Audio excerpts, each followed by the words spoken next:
It's very nice to see you here, after Mother's Day. So did you have a good time yesterday? Yes. Okay, we are very happy to invite Dr. David Golden from Pingdong Daxue, right? Pingdong University.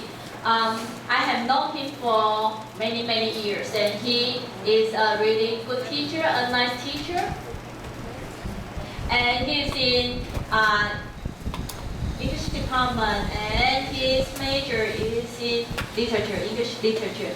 But he is really great to motivate a lot of speaking skills in class. So we are very happy to invite Dr. David Golden to have two-hour speech in oral skills. Okay, let's welcome Dr. David Golden. Thank you very much, Adeline. Yes, as Adeline said, I've known Adeline a long time. When I first started working in universities in Taiwan, she was my tutor. Okay. So I'm going to give my speech in English. I'll slow it down a little. I hope that's okay. Yeah. So I was told that all of you should be able to understand most of what I say, so I hope that's good. Now, improving your public speaking skills is the topic today. Mostly, I will give a speech, but sometimes I will stop and I will ask you to do something or ask questions. So, firstly, do you have to give speeches? Often? No? In your classes, in some classes, do you need to give presentations? Chinese or English, it doesn't matter, it's the same. To give a good presentation is not easy. Okay, you need to have some skills and you need to think about many things, not just your content. So today, we will talk about how to improve your public speaking skills with a focus on convisual communication. I'm sure already you are confused. Convisual communication, what is this? It's a broad term, it's a big word, big idea, but it usually refers to the part of the presentation that is seen, not heard. Okay? So the visual aspect of the communication. This is very important in presenting, but also so is content. So, this presentation will include both aspects of presenting, delivery, and content. Okay, I want to include both because both are important. Most of my students, if I don't tell them what to do, if they present, they will find lots of information, usually from the internet, and they will copy that information and put it up there. But if I don't tell them, they will just read their information, and this is not a good presentation. This is not how to give a good presentation. So, sorry, the mouse is a little far away today. So today I'm going to talk about these aspects. I'll introduce the speech, we'll talk about strengths and weaknesses of delivery mostly, focus on delivery, focus on content. We'll have some example outlines on how to prepare your speech and some different types of presentations if we have time. This is another thing, timing. I always prepare too much, and the last part will be if we have time. Okay. Timing is very important in a presentation. Okay. Now, what is public speaking? Is good to consider this first. So, we have normal conversation and we have public speaking. Can you think of what's different? Now this is a presentation, but it's also like a workshop, so please feel free to call out any ideas. So any suggestions? What is different between public speaking and regular conversation? Public speaking is that you So in this way, it's one way, not two way. Yeah. So conversation is two way. For example, in a conversation, I can say, huh? What did you say? Okay, but in a public speaking or presentation, we don't do that. We just sit in the audience and go like this, right? That's true. Is that my first one? Okay, no, I put it there, but it's not number one. Okay, so formality, I'll just list them now. Do we know what formality is? Coming from the word formal. Do we know the word formal? Okay, you may look at this as more polite, more serious, less relaxed, less casual. This is not only I dress a little bit more formal, okay? Maybe I stand in a more formal way. I speak in a more formal tone, but I will also use different vocabulary and different sentence structure. More formal. Example, how do you do is formal. Hey, what's up? Is not formal. If you are being more formal, usually you are using longer sentences. Your vocabulary will be different. Okay, you will usually use more formal words, more difficult words, but you have to consider your audience. If you think your audience will not understand, this is a problem. Also, forms of visual communication will be different in public speaking than in a conversation. Okay, especially modern presentations which use PowerPoints more and more.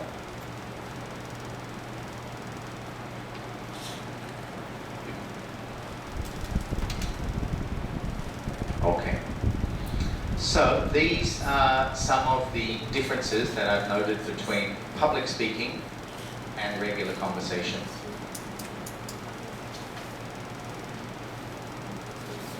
Now, how often do we make presentations?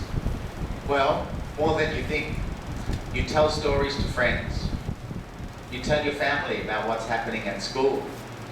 Your group reports or presentations at school. And the differences are, if you're telling stories to your friends or family, it will be more relaxed. However, you are still giving a speech of sorts. But when you're up on the stage like I am today, you should be more organized, okay? And more formal. That's the big difference.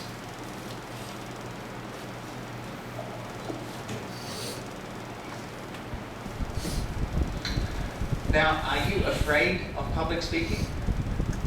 Can you just turn to the person next to you and ask, are you afraid of public speaking? Ask your neighbor, are you afraid of public speaking?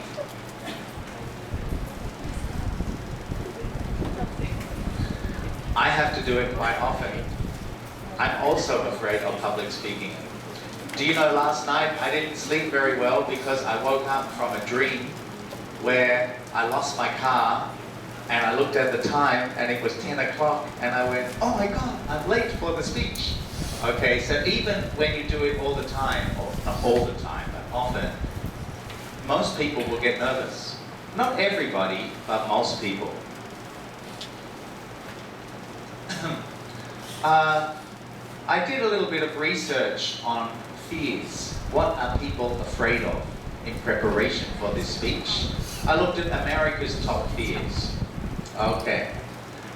Public speaking is the #1 personal fear.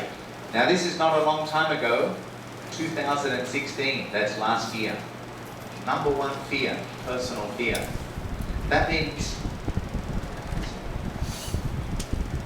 okay, that means death is #2.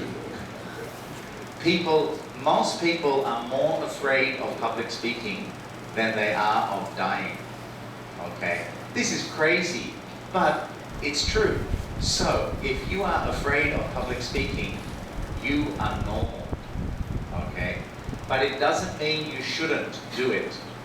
you should still try to do it, and you should use skills, practice, good content, good delivery, and try to pretend that you are very confident, and you should be able to do a pretty good presentation. Okay, we've just talked about, are you afraid of public speaking? As I said, don't worry, you are not alone. If you are nervous before giving a speech, this means you are quite normal. Okay, I like to tell my students this because they always think, oh, I'm not normal, I'm so nervous, I can't do it. If you are not nervous, well, that means you are not normal. Okay, it doesn't mean you're bad or guai or anything like this. It just means most people get very nervous. So you cannot say, I don't want to give a presentation, I'm nervous. Everybody's nervous, okay? It's normal. Now, we are nervous and it's not easy to do, so it's a skill. We need to learn how to do it.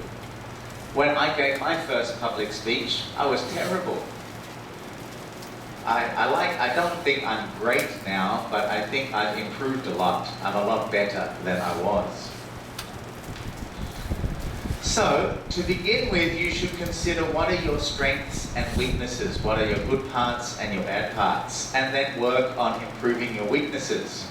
Of course, if your strength is, you say, oh, I'm good at this, you don't need to improve. If you're bad at this, of course, you need to improve. So, in the following section, we're going to look at some key aspects of delivery and content. And as each section is discussed, you should think about, is this your strength or your weakness? If you think, oh, that's my weakness, make some notes. And you can say, I need to practice this. Okay, let's begin. Now, because there's so many, I hope this is big enough for you to see. Eye contact. Can you do it?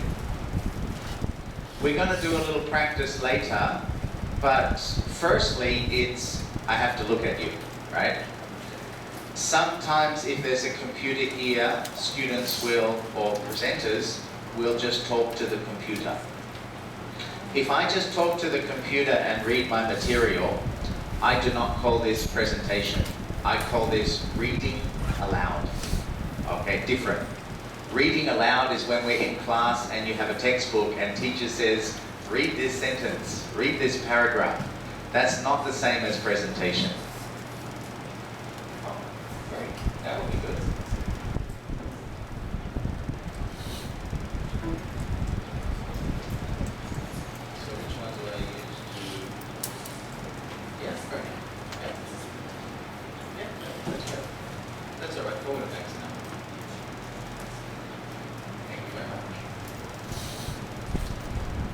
Wonderful. Okay. Now, eye contact does not just mean looking at you in the eye. It's also a little bit of a skill, and we'll practice a little bit later, because you also have to think about how long. What do you think is a good time to look at somebody in the eye? How many seconds? 1 second? Okay, let me try. Too fast? Okay. Now what about 10 seconds?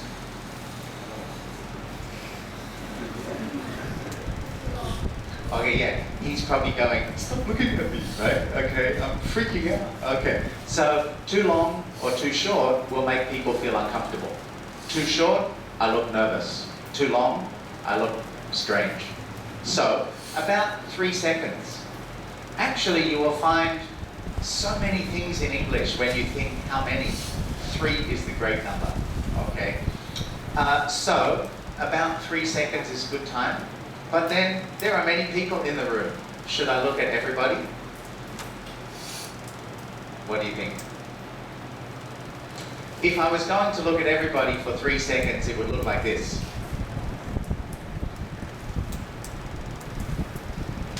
strange as well. So usually what we do for eye contact is we divide the room into left, middle, and right. I can look left, I can look middle, I can look right. More normal, right? But don't choose the same person every time. If you choose the same person every time, they will think two things. One, he's strange. Why does he keep looking at me? Or two, oh, he likes me. Okay. So every time I go left, I should choose a different person to look at. Every time middle, a different person. Every time right, a different person. Eye contact. So, strength or weakness, think about yourself. Some people can look at people in the eye reasonably comfortably. Other people, it's so scary. I've asked my students to do this. Said, okay, look at your classmates in the eye for 3 seconds. And some students have gone, So for some people, it's very hard. Voice. You will find most of the answers is the middle way, but don't speak too loudly, otherwise we sound like we are in the army, okay? If I speak too softly, you can't hear me. So, middle strength for your voice. When you speak, do you speak too softly? If you're giving a presentation, do you speak too softly? If you put your hand up and ask the question, ask the teacher a question, do you say, "Teacher, I want to know"? Okay, of course this is too soft. We need to be able to hear you, and you need to try to make your voice reasonably confident. Body language. My body. How should I position my body? Straight? Good or not? Okay. Like a soldier, but a relaxed soldier. Don't be like this. Okay, so relax but straight back. Head up. Remember, head down, no confidence. Head up, confidence. Hand gestures. Okay, so they're good or they're bad. Depending what you do. Now, I have no hair, but many girls like to, with their hair, not good. Hand gestures can show confidence, but they can also show nervousness. Okay? For example, if I put my hand over my mouth, nervous or confident? Weird, right? Yeah. What about hand in pocket? Nervous or confident? Now, hand on left, this we call left turn. Can be good, but depends how you use it. Hand gestures, if I move my hand, you will look at my hand. So, it should have a reason. For example, today I will be talking about 3 main points. First, second, and third. Reasonable, right? Okay, so, not reasonable. Try to make your hand gestures important or confident and to fit whatever you're talking about. Maybe one thing you want to say in your presentation is maybe too much pollution. So, too much pollution maybe will make us angry. So we might, too much pollution, then the hand gesture is good. Okay? Fits. But if it was Mother's Day, yesterday was Mother's Day, not fit. Okay? Not good. So, you need to prepare your material, use some hand gestures to fit your material. So, if you give a presentation in your class, have you used hand gestures? Think about it, strength or weakness. Now, in a content, that's for delivery. The content is your material. Of course, we want good content, which means you should research, find good material to present to your audience. You need good organization. Good organization means you don't just start talking about one detail. You need to have an introduction, you need to have main points, and you need a conclusion. Actually, like a baogao, an essay in English, should have an introduction, body, and conclusion. An essay is the most formal way to write in English. A speech is the most formal way to speak in English, okay? So, it should be organized with an introduction, a body, and conclusion. I will talk about details of that later. You need to summarize your information. I'm sure everybody today has seen a classmate give a speech where they copy, paste, and read many words that they don't understand and you don't understand, and after maybe 1 minute you're, oh my God, this is so boring. Okay, this is very bad. You always need to change information into your words in a presentation. If it's not your words, it's not good. Unless you're giving a very important quote, then it's okay. You also need visual aids, like PowerPoint, which has become very popular. I will give you some examples of all of this later, because we have quite a long speech today. Also, logical progression. If you don't know what this means, what is your point 1, what is your point 2, what is your point 3, and why did you choose it to be point 1? Why did you choose it to be point 2? I will give you an example of making a presentation, or we call a process speech, how to make fried rice. 做饭. Okay? Now, if I give a speech on how to make fried rice, point 1, what should it be? Any suggestions? My speech is how to make fried rice. I told you in my introduction, today I will tell you how to make fried rice. Let me begin with point 1. So what would point 1 be?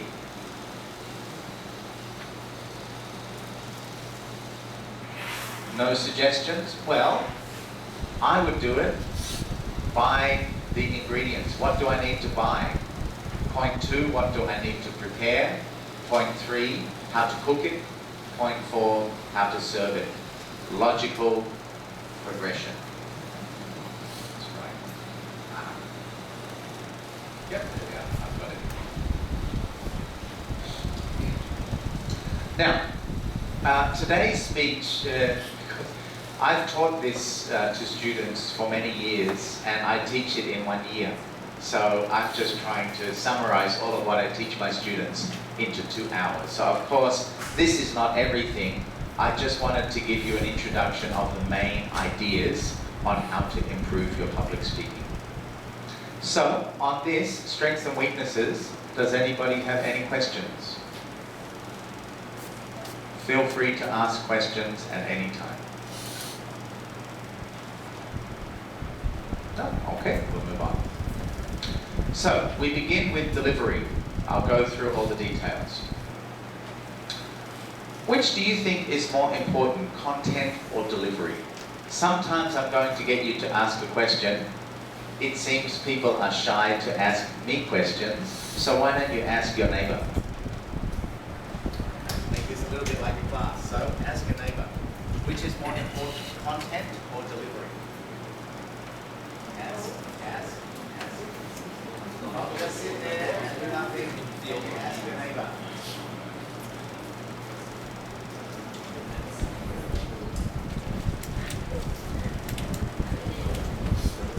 I think I'm going to treat it a little bit more like a class. Get some participation.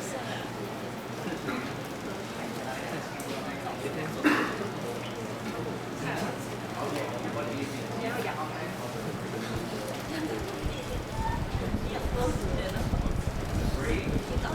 Okay, Tina said both are important. I agree.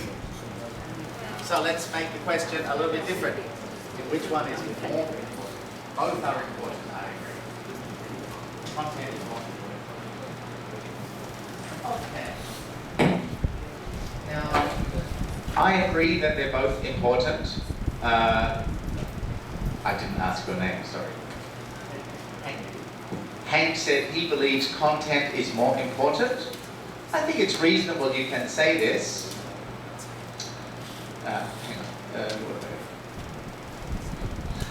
I think it's reasonable you say this. However, research shows that people spend more time watching a speech than listening to a speech.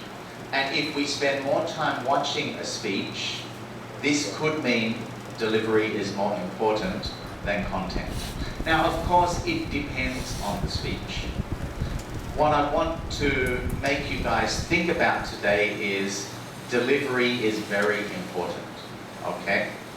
Now, most delivery is eye contact, voice, everything we see, okay? Now, I say this because most of you give speeches in class, and most of you just focus on content. 90% of content. I want to tell you, spend more time to focus on delivery. Then your speeches will be better. So, firstly, you need to learn to look at your audience in the eye. So, now you might say, no problem. Okay. If no problem, this is what I want you to do now. I want you to turn to your neighbor, 3 seconds. Look them in the eye. 1, 2, 3. Okay. So try it. Is this easy for you or hard? Look at the neighbor. Okay. 1, 2, 3.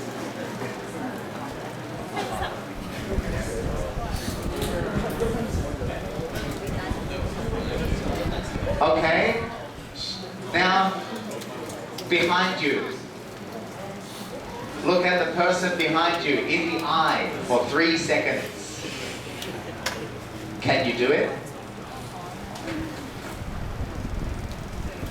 Come on. You don't need to speak, just look at them.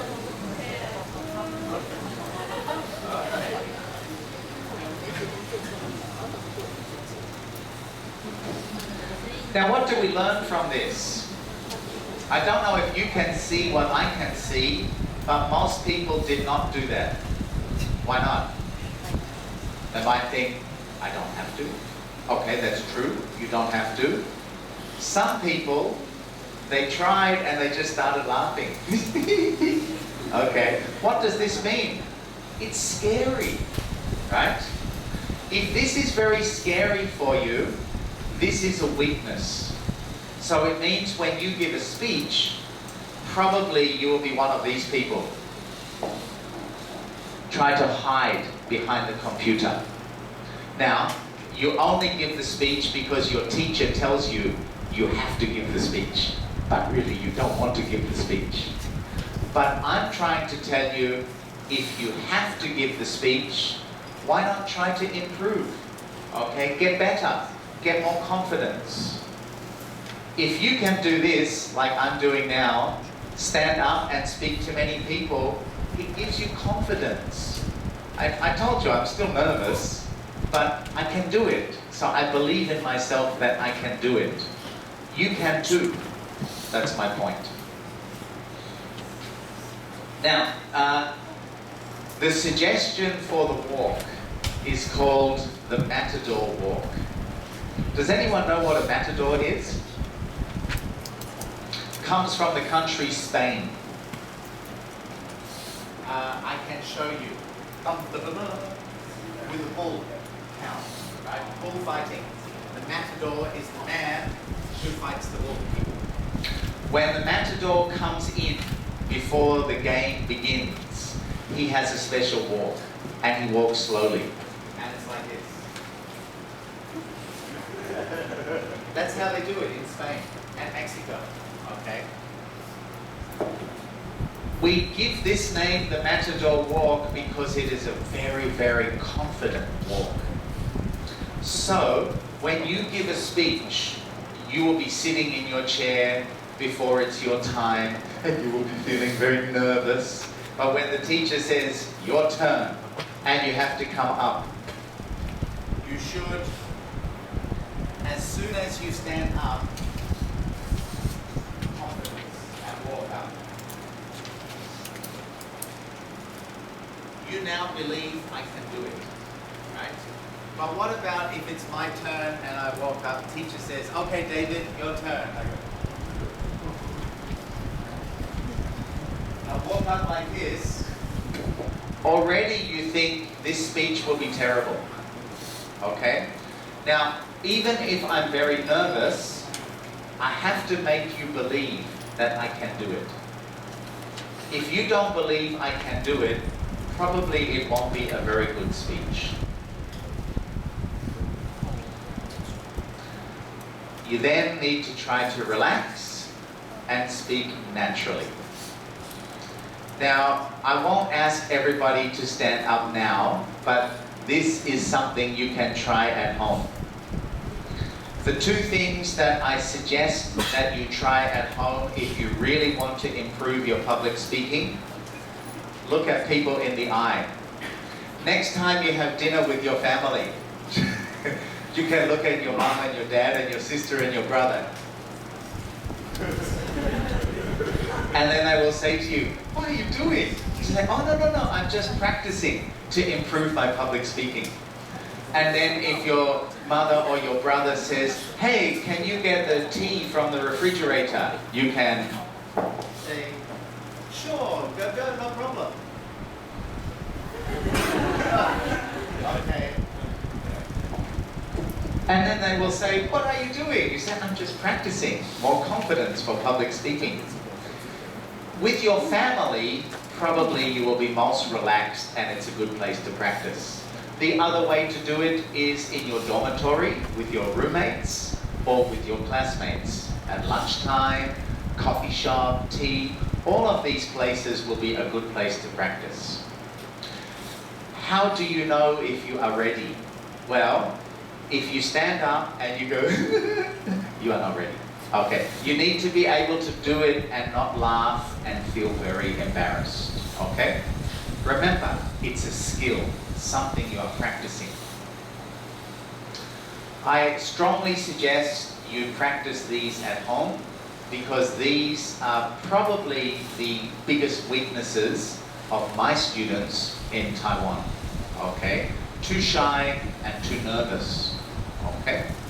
Content is usually pretty good, but being very shy and nervous, it's very hard for them to communicate their content. Okay, so the body language and the eye contact. Is this a big weakness for you? Ask your neighbor. For you, is this a big weakness or are you okay? Are you okay or is this something that makes you feel very nervous? Okay. If it's a weakness, don't think I can't do it. Just think I can practice, I can get better.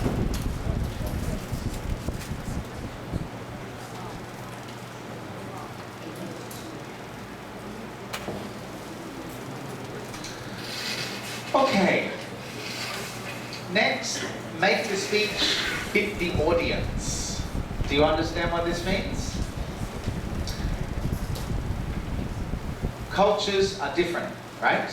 So even within the same culture, we get different groups. So think about how you might write a speech for a group of parents, elementary school students, classmates, foreigners. You will have different content and you will have a different way of speaking. For example, if my audience now was parents, would I be more formal or less formal? Really? I would be more formal because they're your parents. They are the elder generation. I need to be more respectful. I would be most relaxed with elementary school students. or classmates. Okay, more informal, more relaxed. But if it was parents, oh, I would be very respectful. Elementary school students would not like me to be formal, right? They would feel uncomfortable. They would like me to play more games with them and have a happy face, things like this. Also, foreigners may be completely different as well. Now, I was talking with Cho Lao Shi before. Sometimes in summer camp, you will have students from Korea, other countries. They may have different cultural, we say cultural norms, but they may have different customs, things that you need to consider. For example, Americans or Australians will ask many more questions. So you should be prepared to answer many questions. Things like this. Okay. As I say, feel free to ask any questions anytime. What have I changed today? Well, I know English is your second language. Now you may think this speech is very hard to understand, but I'm trying to make it as easy and simple, as slow as possible. So I have adjusted that because I know my audience will be Chinese speakers whose English is their second language. So you need to consider your audience before you write your speech. Now, body language, I mentioned the matador walk. Do you know the word posture? Let me give you an example. Good posture, bad posture. Understand? Okay. Now, sometimes people will give a presentation sitting down. Okay. Bad posture. Okay. Some people will use this, the lectern, as a place to hide. We need to, everything in a speech is a chance to be positive or negative. So your body language can send two different messages when you give a speech. Does your body language say, I'm afraid, so don't listen to me? Or listen to me, I know what I'm talking about. For example, the confident, this says, listen to me, I know what I'm talking about. This says, I'm not very confident, I don't know what I'm saying. Leaning on the lectern says, I'm nervous. Hands in pockets say, I'm nervous. Does anyone do this one? With the foot? Okay. This, nervous. Does anyone do the hair? Okay, nervous. So, try not to show that you are nervous. That's the key part. So, which message are you sending? And which one do you want to send? Do you want everybody to think you are very nervous? Or do you want people to think you are confident? Now, the truth is, we are all nervous. I'm nervous now, but I'm trying not to show you. I'm trying to show you I'm confident.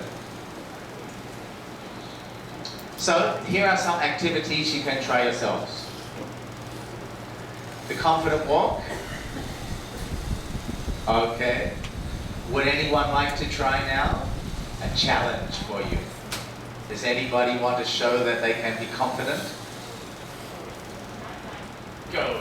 Good on you. Okay, so what you need to do, I'll show you before you start.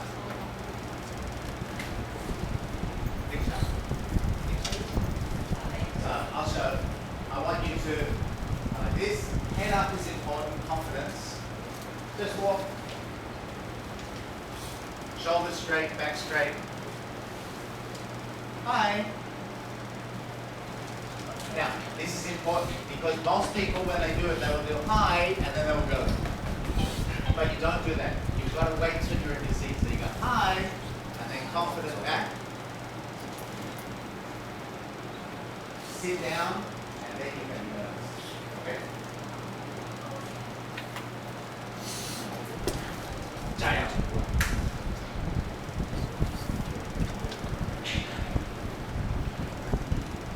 Hi, everybody. And confident on the way back.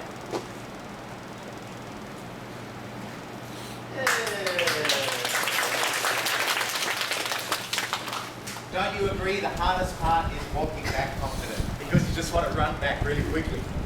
Would anyone else like to try? It's a good chance for you to improve your confidence.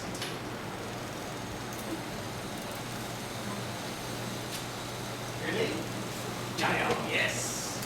Let's see if we can get 3. So confident in and confident back.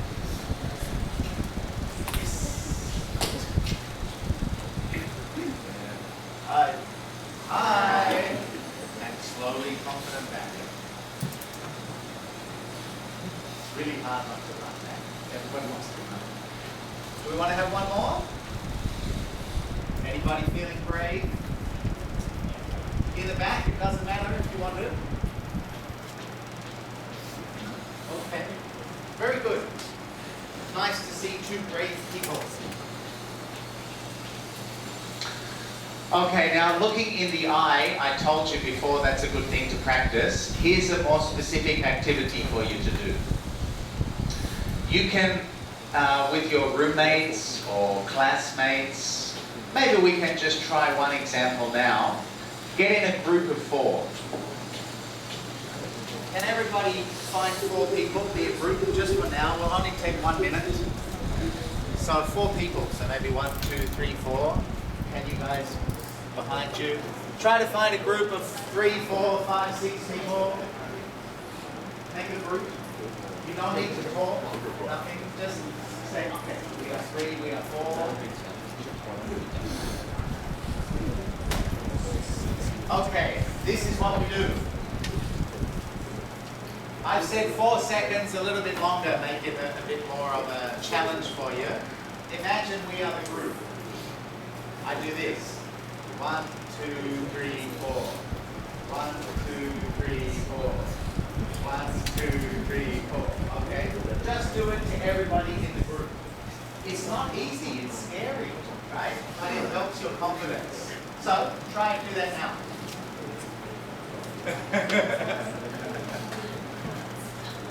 It's surprising how scary this is for some people.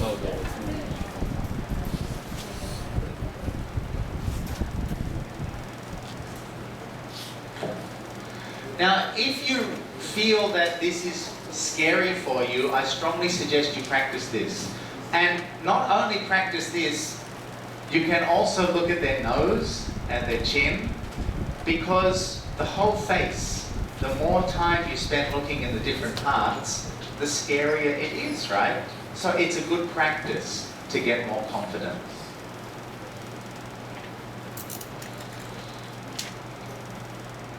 Okay. The whole idea of these activities is to help you get more confidence. Now, cultural differences.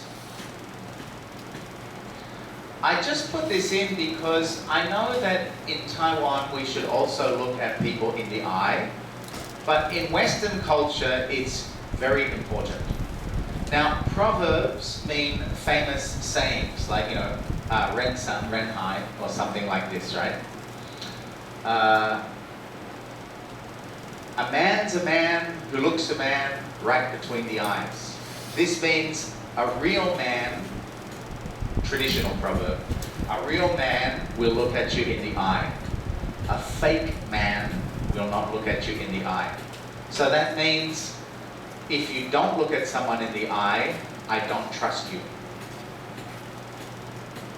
Stand straight, stand tall, and look the world right in the eye. These are famous proverbs in English. I think I got one more, right? Look him square in the eye. We have many phrases like this in English. Look at someone in the eye means you are a real man, an honest man, a good man. Don't look at them in the eye. What's wrong? Are you cheating me? Are you lying to me? This is the idea in English. It's similar in Taiwan. I'll let you think, is 100% the same or only maybe 80% the same? But in English, looking somebody in the eye is very important. So when you give a speech, if you don't look at people in the eye, they think something's wrong. Achoo! Okay. Also, oh yes, I put that in the end. This is what parents or teachers will say to elementary school students. Look at me when I'm talking to you. Do you say this in Chinese too? Yeah, okay. So we have similar ideas here. Now, I just put these in to remind you, if looking in the eye is so important, it must be important when giving a speech as well.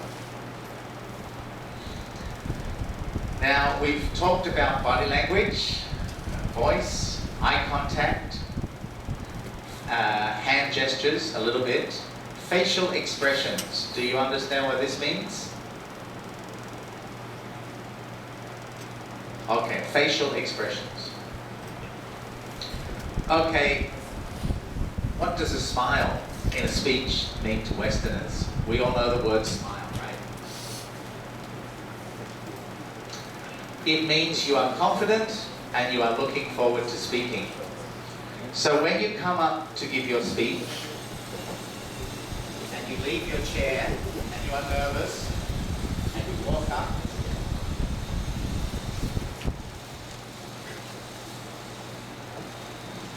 are you looking forward to my speech? Probably not, because I look angry. Well, I try to look angry then. I'm not very good at looking angry. But if you come up and you look at your audience and you... That's nice, right? We like it. So try to smile at your audience. It's good. However, what kind of smile should we have? It should be a natural smile, not a fake smile like a cheat. Can you do a natural smile and a fake smile? Do one to your neighbor. A real smile and a fake smile. Can you do both? Some people will do a fake smile. That's not good. We want a natural smile. Okay. Here's, sometimes not easy to do, but here's my fake smile. Here's my natural smile. And for a natural smile, I always try to think of something happy before I do it. So it was Mother's Day, right? Maybe I can think about my mum. And that will be a more natural smile. So have a happy thought. You'll get a more natural smile.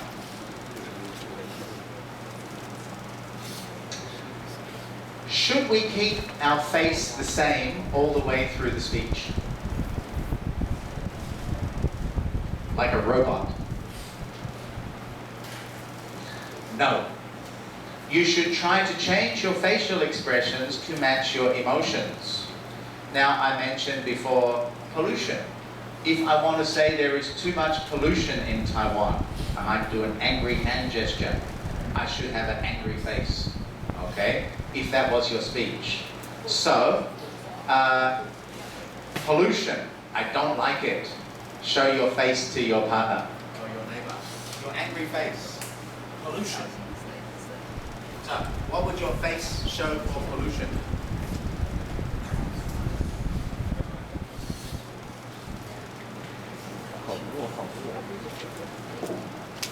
However, if the speech was about winning the lottery and getting lots of money, that would be a happy face, right? So show your neighbor your I just won lots of money face. Yeah, oh, everybody's got a good smile now. That's good. Now, movement and gestures. You may have noticed sometimes I've walked around the room a little bit. Good movements and gestures. You can think about is your weakness or your strength. Using your hands to show that something is important.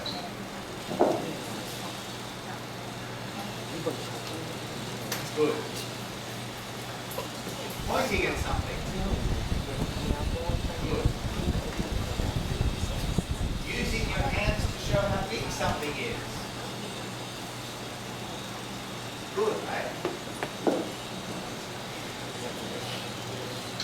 Waving your hand. Everybody looks when we move the hand. Punching your fist. Okay. Oh, sorry, punching the fist can also be like this. Good gestures. But you must do it at the right time, right? You don't want to say, we had a lovely Mother's Day yesterday. Okay, it doesn't fit. You need to, when the time is right. Banging the lectern. But of course, be careful, don't damage. Now, if you give a speech, do you do any of this? Or do you just read your content? If you just read your content and you don't do anything, it's not as good. It's not as effective. All of these things make your speech more enjoyable to watch and more powerful. So remember, today's speech is about how to improve your public speaking. If you really want to get better at giving speeches, you should try some of these things next time you give a speech.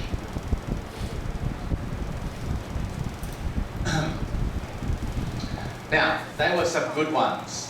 Here is a list of bad ones that I've made. I've mentioned these already, so I've just written them down here. Playing with your hair, do you do it? You don't need to talk to your partner. You can if you want, but just think about it. When you give a speech, do you play with your hair? Of course I don't, I have no hair. Do you play with your jewelry? Or maybe you have something here. I mean, this is really annoying if somebody does this. Okay. Or maybe you have a bangle here. Because we will watch you and we will stop watching your speech and we will start watching your jewelry. Do you talk to the computer and not the audience? This is probably number one problem with my students. Ask your neighbor now, when you give a speech, do you talk to the computer or your audience?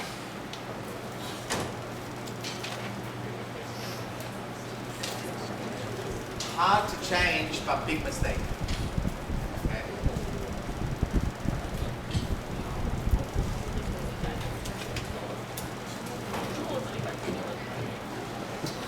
Now, talking to the computer, there could be two reasons.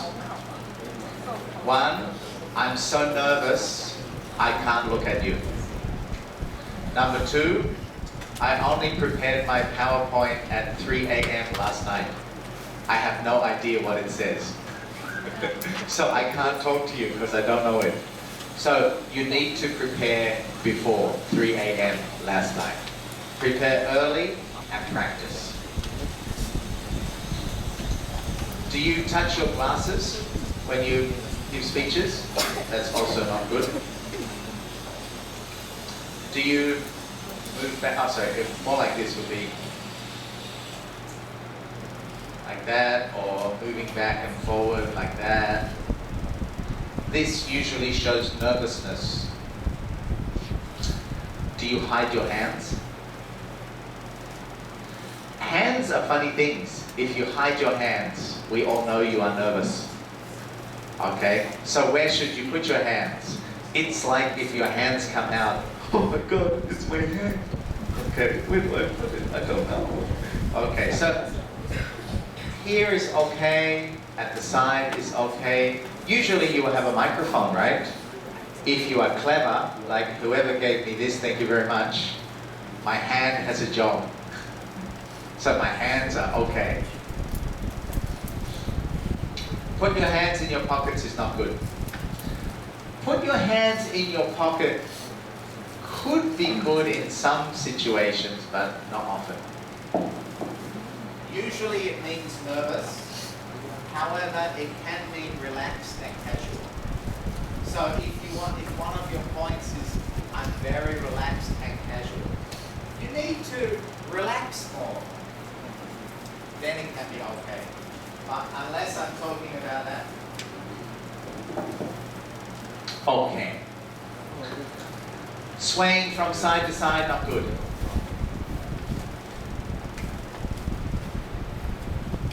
Leaning on the leg turn, not good. This is what I showed you before. Do you do this? Sorry, everyone can see. Not good. Putting your hand over your mouth, not good. Now, if we were playing poker pipe, and I want to know, are you telling the truth or lying? These are all things that show me you're lying. Okay? These are what we call tells. So you don't want to show these. These show you are nervous. Which ones do you do? You can talk about it with your neighbor or think about it yourself. If you do it, you have to practice not doing it. So I just asked a few people, do you do any of these?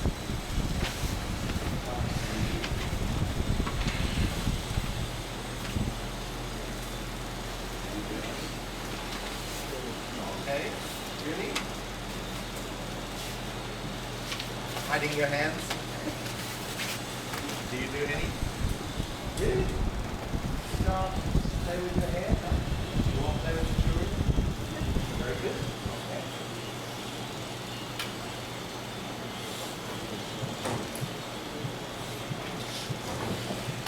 Before I used to lean on the leg turn. I've tried to stop doing it now. Yeah. Your glasses, but what happened if my glasses fall? Oh, of course, then you have to do it. But I mean doing it because you are nervous, not because they fall. And also, they can be powerful if you use them in the right situation. I don't have glasses. I'll need to borrow somebody's glasses. Can I borrow your glasses for a moment? Okay.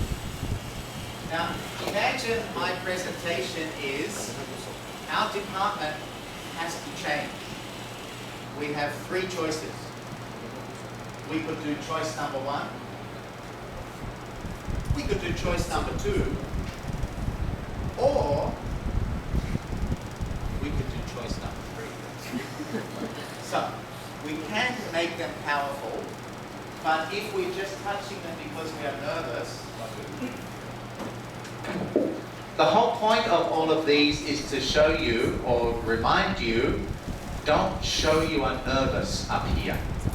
Of course you are nervous. I am nervous. We are all nervous. Try to be more confident. That's the idea. And these things show you are nervous. Now, questions? I don't mean you ask me questions now. I mean intonation. Do you know this word, intonation? Very important in a speech because, as you said before, it's one way, not two way. So, we can't ask questions if we don't understand. So, intonation is very important. If you are thinking, I don't know intonation, wait a moment. Intonation is going up or going down. Upward inflection, okay, I will explain this with an example in a moment. People would be confused because upward inflection means I'm asking a question. In a speech, the only questions are rhetorical, they don't need to be answered. So, if I say something like, this object is very special, going up. This object is very special, sounds like a question, okay? In Chinese, it's very easy to think gender. Gender? Okay, gender is a question. Gender is unsure. So, your intonation will show you are not sure or you are sure. Okay. So, make sure you don't finish on an upward inflection with your sentences. Now, you might think, not a big deal. But if the doctor says, kai down, right, operation, okay, I should operate? I don't want that doctor, okay, because he doesn't know. Or Driver, red light means stop. I'm not confident. Okay, so don't make your sentences finish with an upward inflection. You sound not confident. Sound like questions. So, I thought we could do a little practice activity. Question or statement. So, I'll do one first. I'm going to get an A in this class. Did I go up or down? I'll do it one more time. I'm going to get an A in this class. Down. I'm sure. I'm going to get an A in this class? Up. I'm not sure. So the idea is you want to be sure or you're not sure. Do you want to practice saying one or two to a neighbor? So you're part of them, but it's not a class. So practice saying one and tell them up or down. Let me say,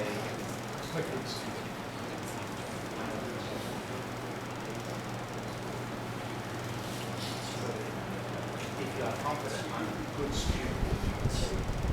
Good student. He says that. Good. Okay. And I'm not sure. So the version.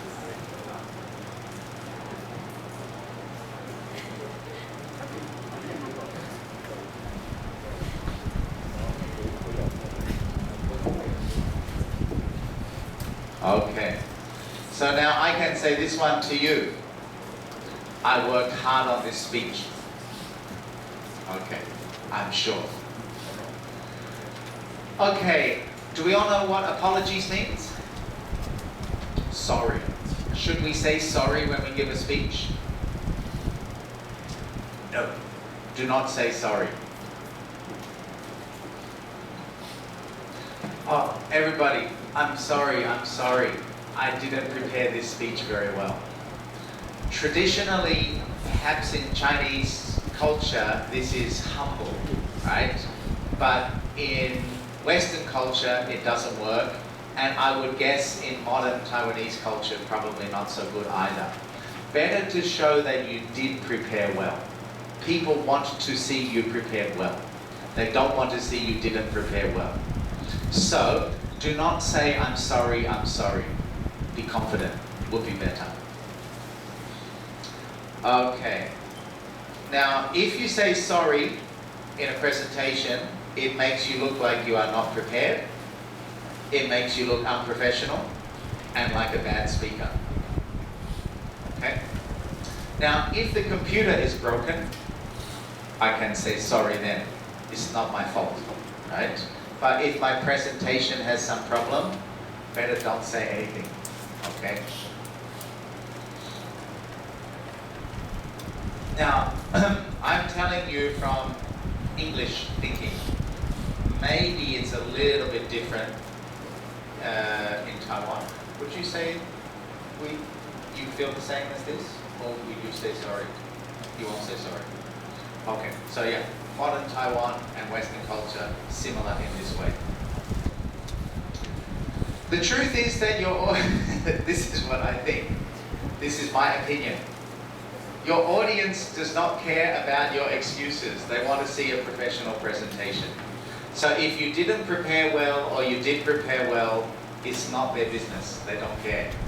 They're watching your presentation. If it's good, they like it. If it's bad, they don't like it.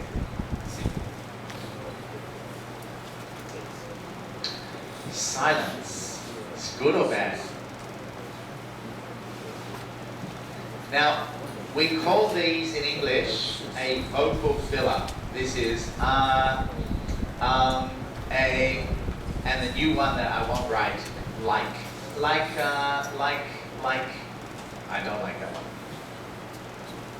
Speeches are not a good place to use silent fillers like once or twice maybe, but not too much. Confident, knowledgeable speakers only use silences to give their words more power. Short silences can be effective, but long pauses are very uncomfortable. Let me give you an example. with the glasses, I said the example, our department must change. We have 3 choices.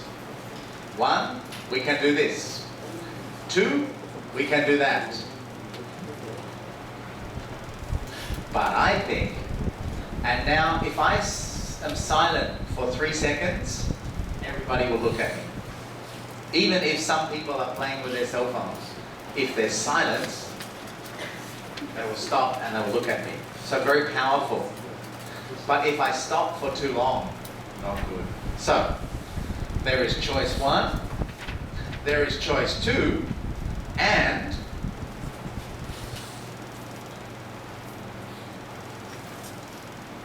starting to feel uncomfortable? Okay, after about 4 or 5 seconds, it will get very uncomfortable. So, usually if you're ever thinking how long, 3 is always a great number. It's like a magic number, 3 seconds. But only to show something, to make everybody look at you for a key point or a key word. Now, if you're going to give a speech, most of us now have PowerPoints, right? How are you going to give your speech? How are you going to remember your speech? Memorization means to remember, or you can use cards. Now, I'm not telling you which one to do, I'm just telling you different ways. Cards do not write paragraphs, just main ideas. Maybe 3 or 4 words, or 1 sentence. They are the main ideas of your speech. Write big, no more than 1 sentence on your card. And also do not write your entire speech on cards, as this defeats the purpose. Cards, especially if you don't want to look at your computer too much, you can just, looking down at your cards is no problem. But if you write small and write 1 paragraph on a card, you can't just do this. You have to, and that's too long. So just a few words on each card. So more cards and less words. So maybe 20 cards or 30 cards. If you are not good at remembering, this is a good way.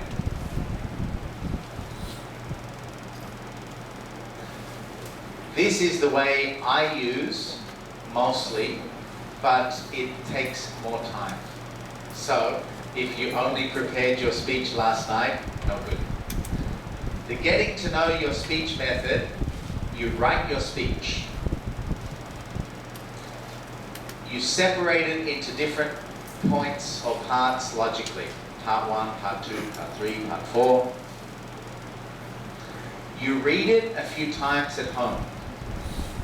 You don't memorize it, you just get to know it. The common way to do it is you have a paper and you put it in your pocket. Maybe when you have lunch, you just get it out and read it. Maybe you have a coffee in the afternoon or something, read it. Read it a few times. You practice. When you read it a few times, practice saying it. Very relaxed. It's not a speech. You're just sitting there like reading the newspaper. Very easy, relaxed. Okay. Soon, you will know it very well. When you know it very well, have coffee with a classmate, have a cup of tea, tell them about it in a very casual way, like you're telling a story. Final stage, take your speech, throw it away. You don't need it anymore. You know it. You rip it up and forget about it, and then you come to your audience like you don't need to remember anything because you know it. Just like if you ask me about my winter vacation, okay? I don't need to prepare a speech. I can tell you what happened. You need to know it that well. Okay? So, these are the 2 common methods to deliver a speech well. Which one do you prefer, do you think? Okay, it's not a test, you just think about it for a moment.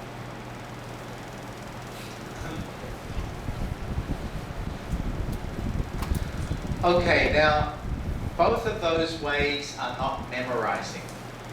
The second one looks like memorizing, but it's not. You get to know it very well, so it's one of your stories.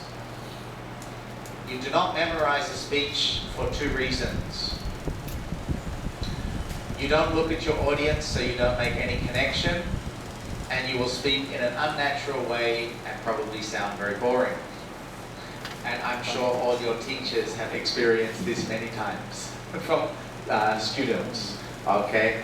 If you just memorize a speech, you will either look at the computer or you will imagine a paper up here. That's what most people do.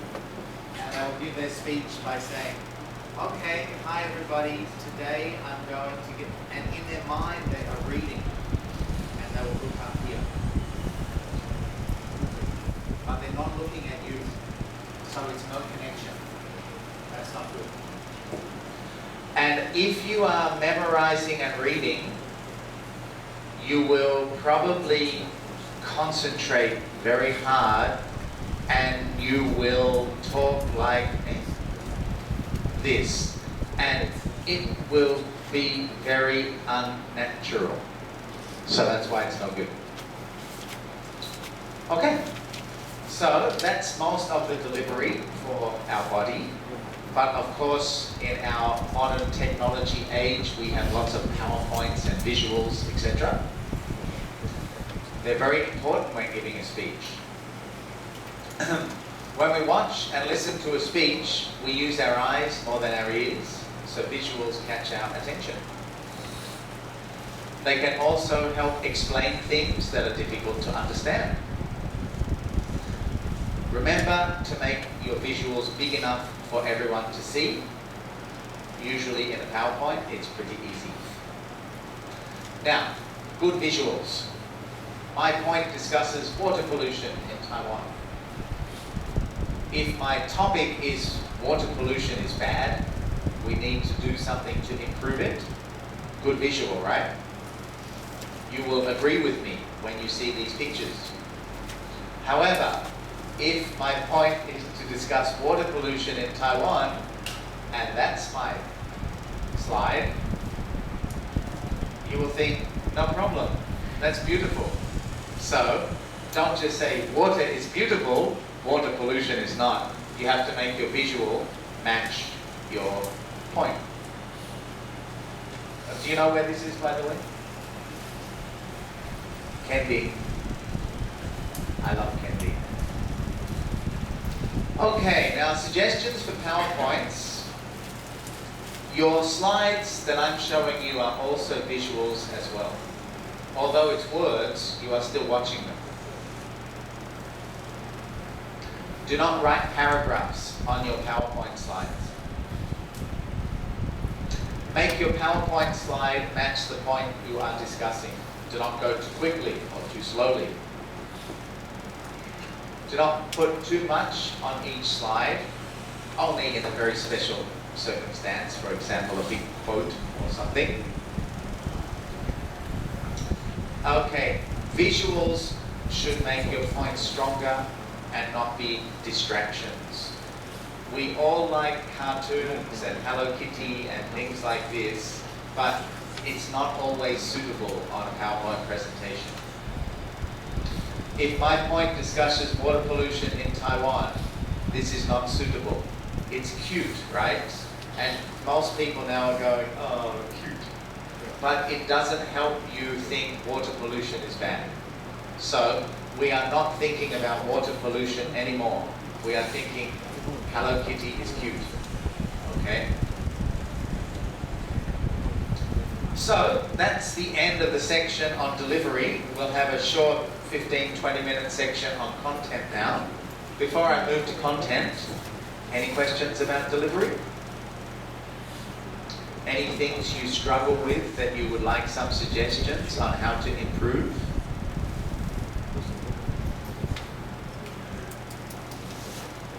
Okay, that's all right. I know we don't know each other and you are probably a little shy.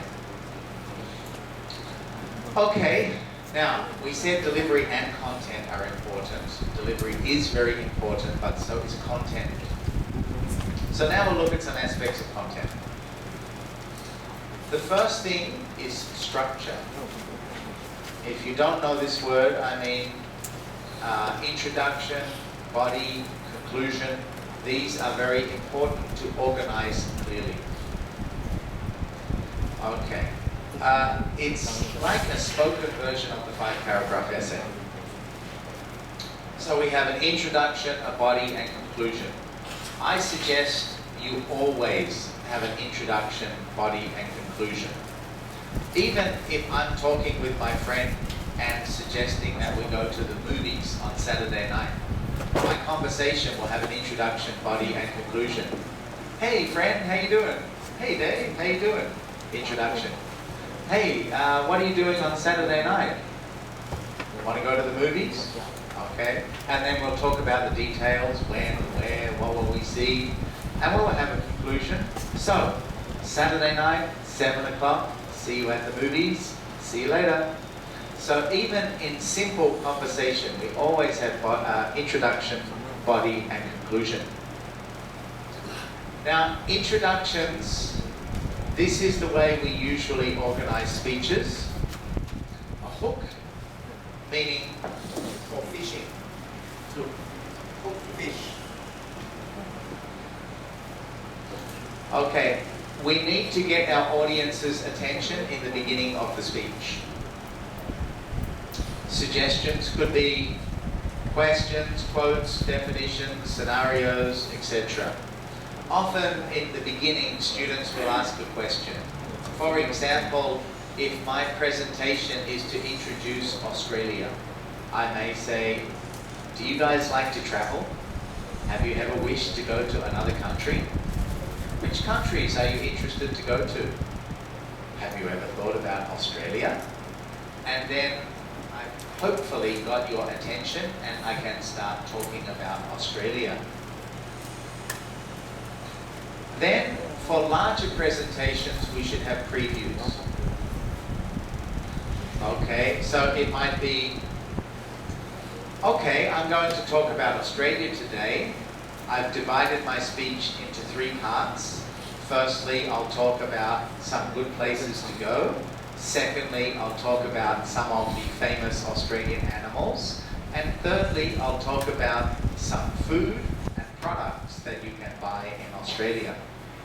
If I do this in the beginning, it's very easy for you to understand my topic. Now, in writing we call it a thesis statement. In speaking we call it a statement of purpose. In English, we really like to do this in the beginning. We like to say, hey guys, today I'm going to speak about this topic. We want to make it very clear so you are not confused. So, today I'm going to tell you how to make fried rice. Today I'm going to tell you all about going to Australia. I say this sentence slowly and clearly. You will understand what my speech will be about. Now our body will be all our details. We should have clear and organized points. They should be logical and they should be divided into parts or points. Main ideas and details of those ideas. Main ideas are not enough. You need to give details. Examples, evidence maybe, depending on what your presentation is. Statistics, we are all in universities. You are university students. We expect if you are going to introduce something, you should have some evidence and statistics. And then you should conclude. You should always conclude every point. Then you have your conclusion. We usually say again, one more time. We do this in English all the time. We might say something like, okay, let me run over the main points again. Today I told you about Australia and I told you about 3 things. firstly, secondly, and thirdly. And then usually you just have a final sentence, a goodbye sentence, an opinion, a comment. So I hope after my presentation you feel that Australia is a beautiful country and worth visiting, something like this. Okay, transitions. They are very important when giving speeches, and a lot of students ignore them, they don't use them, but they're very important. Do not think that you don't need to think about these, you do. Transitions mean between one idea to the next idea. They link them together. They're kind of like road signs, like a map. They tell us when one idea finishes and another idea begins.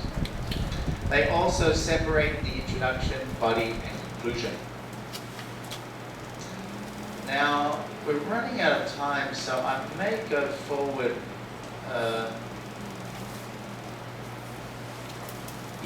I wanted to give you an example outline for, I strongly suggest you don't write your speech like you write an essay, okay? Don't write paragraphs. Write it like this, because it's much easier to say it when it's like this. So this is how I would prepare an introduction. Imagine my speech is on how to make fried rice, something everybody in Taiwan understands. What's your favorite food? Are you a noodles person or a rice person? Or are you like foreigners, potatoes and bread? Well, today I'm going to tell you how to make fried rice. I'm going to divide my speech into 3 parts. Firstly, I'll mention what to prepare. Secondly, I'll mention what to cook. Finally, I'll mention how to serve your rice. Now, this is the transition. Okay, let's begin by talking about what to prepare. And then you will put the point 1, prepare, details. What are the details of preparing fried rice? What do we need to prepare? What do you put in your fried rice? What vegetables will you put in, Adelaide? Cabbage, carrot, okay, any meat? Pork, do you put shrimp?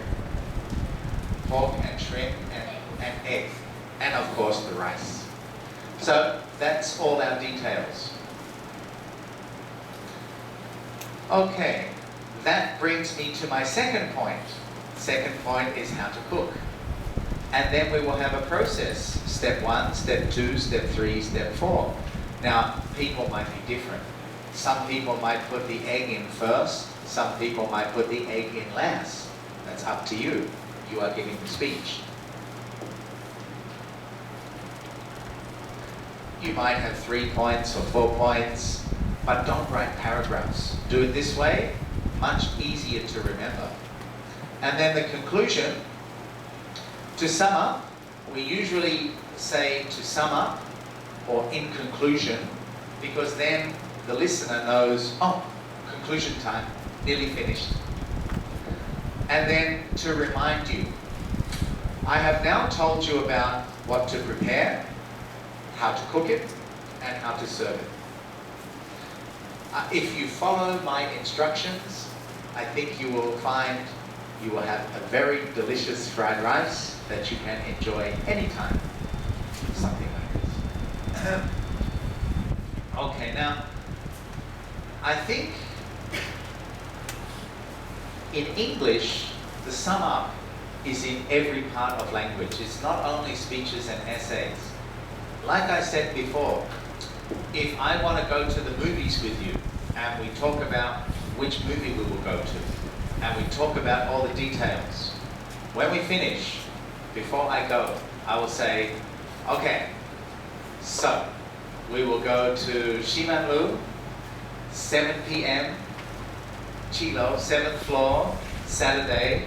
I'll meet you where they sell the tickets, the ticket office, okay? and then you will say, got it. See you then, goodbye. So even in a very simple conversation, we will sum up and run over the main points again. Now, I was telling you that's an example outline, so I just thought to finish, I will give you an example outline completed. So, I've got about 3 or 4 minutes. I could deliver this speech to you now. What's the most popular food in the world? Any ideas? Rice, of course. No, that's true. I hope that's true. And what's the most delicious way to eat rice? Fried rice, of course. Now, you may not agree, but I guess many people will agree. Okay, most people think fried rice is delicious. So as long as your sentences are reasonable, I think it's okay. Now, statement of purpose. See how I put this in bold? Today I'm going to tell you how to make fried rice. You say it slowly and clearly, because this is the most important sentence. If you don't understand this, you don't understand my speech. So if I say, today I'm going to tell you about how to make fried rice. What? Okay, and then you don't know what I'm going to talk about, you cannot enjoy my presentation so much. I've divided my speech into 4 parts. Hand gesture. Firstly, I'll tell you what ingredients to prepare. Then I will tell you how to prepare the food. Thirdly, I will tell you how to cook the food. And finally, I will tell you how to serve the food. Okay, let's begin by talking about what to buy. Okay, buying the ingredients. To make fried rice, you'll need the following ingredients. You'll need ham, buy ham, vegetables such as carrot, cabbage, and onion, as we discussed, oil, rice, salt, and pepper. Now, see, I put these words here underlined. If my audience were students, I may think, do they know these words? If they don't know these words, I will underline them just to make sure. Lastly, you'll need an egg. I mean, everybody knows egg. Now, once you have your ingredients, you're ready to prepare the rice. See, I can look at the computer a little bit, but I must not do this.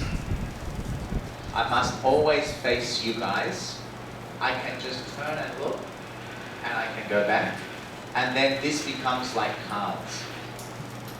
Okay, preparing the ingredients. The first thing you'll need to do, maybe you disagree with my idea here. Cut the vegetables into small pieces. Cut the ham into small pieces. Okay? And then you are now ready to cook the fried rice. First thing to do is boil some rice. When you've done that, heat the wok. See, you might not know this word. To a high heat. When it is hot enough, add some oil. Next, add the ham and vegetables. Then add salt and pepper. Next, add the rice. Next, add the egg. You may have a different way to do it, but that will be my way. Finally, stir continuously for about 2 minutes, and then take the pan off the stove, and etc., etc. We'll go on. Now, all the words I put underlined, this is, I can show you up here. That way, as I'm giving you my speech, I don't need to explain.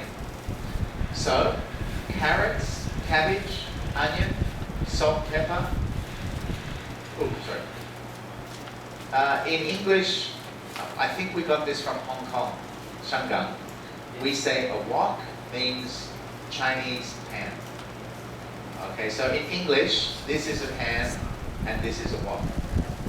So we would always think to cook fried rice in a wok, not a pan.